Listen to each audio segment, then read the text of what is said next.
गोचर भूमि, जिसे ओरण भूमि के नाम से भी जाना जाता है। ओरण जो कि निकला है शब्द अरण्य से, जिसका मतलब होता है जंगल। तो अरण्य भूमि या ओरण भूमि या फिर गोचर भूमि, कुछ भी आप इसे कहें, लेकिन यहाँ पर ये एक ऐसा प्राकृतिक पर्यावरण है, ये एक ऐसी प्राकृतिक क्षेत्र है जहाँ पर जीव जंतुओं को, न केवल गोधन को, न केवल पशुधन को, लेकिन अन्य जो जंगल के जीव हैं वो भी यहाँ पर आश्रय लेते हैं। वो भी यहाँ पर निर्भर हैं कि जीवन उनको व्यतीत करने के लिए जिन संसाधनों का ज़रूरत पड़ता है, जो उनका छोटा सा जो घर है, जो बसेरा है, वो इसी जंगल में आपको देखने को मिलेगा। इस जंगल के फर्श पर आपको अनेकों चिड़ियाँ जो हैं, आप बुगले वहाँ पर देख सकते हैं। ये देखें, ये यहीं से अपना भरण पोषण करते हैं, पेट भरते हैं। और ये देखें, ये आ चुका और वो लैंड किया। ये देखें, गोधन के बिल्कुल पास, शक्ति के पैरों के पास। और दूसरा बगुला जो है वो देखें, जो आसमान में उड़ता हुआ। और ये देखें, गायों के बिल्कुल बीचों बीच उतरते हुए। ये देखिए आप। तो इस तरह की व्यवस्थाएं हमें, जो आज स्टॉल फीडिंग हम करते हैं, उसमें संभव नहीं है। ये देखें, बगुले जो हैं, पूरा उनका जो एक झुंड है वो पीछा करता है आनंद से चरती हुई इन गोधन का। तो यहाँ पर एक बार फिर देखें कि जो छोटे बच्चे होते हैं वो चरते हैं, फिर माँ से, अपनी माँ से दूध प्राप्त करते हैं, फिर चरते हैं, फिर दूध प्राप्त करते हैं। तो इस तरह से जब ये थोड़ा थोड़ा करके जब दूध पीते हैं तो इनका जो शारीरिक विकास है वो काफ़ी अच्छा देखने को मिलता है।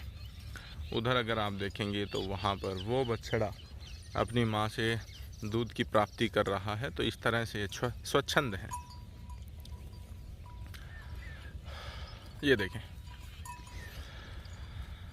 और जब इस तरह से नस्लें विकसित होती हैं तो यकीनन एक अच्छी और मजबूत नस्लें हमारे भारतवर्ष की इस पवित्र धरा पर जन्म लेती हैं।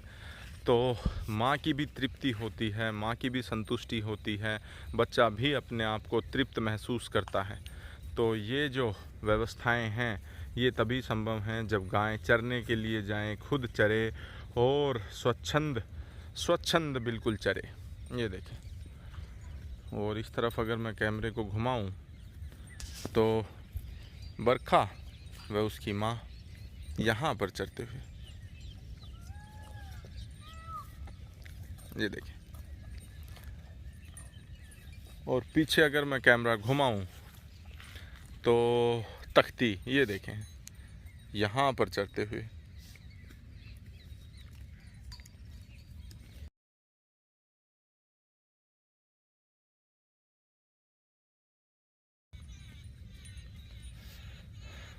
बस चरो चरो चरो चरो चरो, आराम से चरो। तो गोधन, जिसे सनातन धर्म की धुरी कहा गया है, अगर ये संतुष्ट हैं, ये जिस धरा पर, जिस भूमि पर खुश हैं, जहाँ पर इनका सम्मान हुआ है, वहाँ पर संस्कृति अच्छी विकसित होती है। और हमारी भारतीय गोवंश में जो एक अद्भुत जो हमें खूबी देखने को मिलती है कि उनमें, क्योंकि भारत एक उष्णकटिबंधीय क्षेत्र में है, इसलिए उसमें गर्मी सहन कर पाने की एक अद्भुत क्षमता है। तो दिन के दोपहर 1 बजे कावेरी देखे धूप सेकती हुई आराम से पैर निकाल करके बैठी हुई। इसी के ठीक विपरीत यहाँ पर ये जो विदेशी और विलायती नस्लें हैं, क्योंकि ये हमारे भारतवर्ष की मूल नस्लें नहीं हैं, इनको बाहर से ज़्यादा दूध के लालच में यहाँ पर लाया गया है। इनका मूल क्षेत्र है वो यूरोप का जो नीदरलैंड और ये जो डेनमार्क का जो क्षेत्र है, और फिर कनाडा और फिर यूएसए, वहाँ पर ये नस्लें विकसित हुई हैं। तो वहाँ का जो जलवायु है वो ठंडा जलवायु, ठंडे वो प्रदेश हैं।